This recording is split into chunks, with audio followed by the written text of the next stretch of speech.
Another day, another basketball stories na naman ang pagkikwentuhan natin.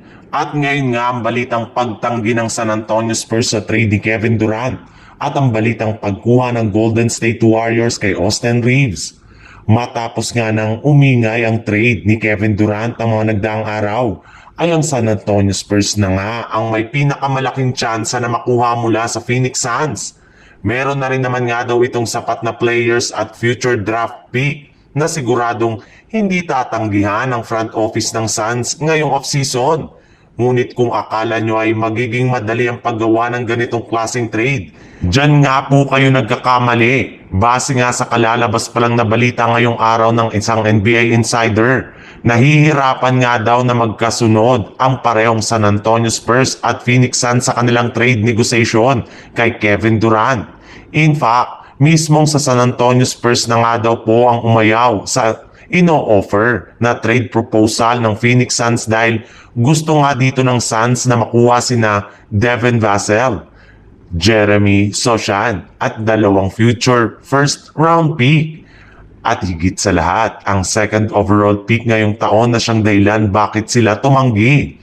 Pero hindi rin naman nga ibig sabihin nito na hindi matutuloy pa ang kanyang trade dahil sisikapin pa rin nga ng Spurs at Sun na magkausap at magkaroon ng trade negotiation sa mga susunod na araw hanggang sa tuluyan na silang magkasundo sa isang trade ngayong off-season. Sa ibang balita naman, alam naman nga po ninyo na isa nga sa mga sinisisi ngayon bakit maagang nalaglag ang Lakers sa playoffs dahil sa napakalamyang ipinakitang performance ni Austin Reeves. Kaya may ilang mga fans at analyst na nga ang nagsabi na oras na nga daw talaga upang i-trade na nila si AR upang magamit nila ito bilang trade asset para makakuha sila ng either ng bagong legit na superstar o kung hindi naman ay isang big man na siguradong makakatulong kina LeBron James at Luka Doncic next season.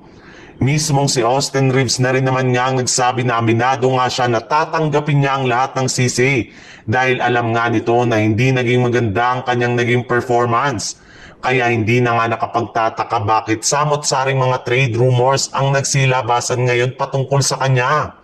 May ilang mga team rin naman nga na naibalitang interesado sa kanyang serbisyo once na maging available na ito sa trade ngayong off-season.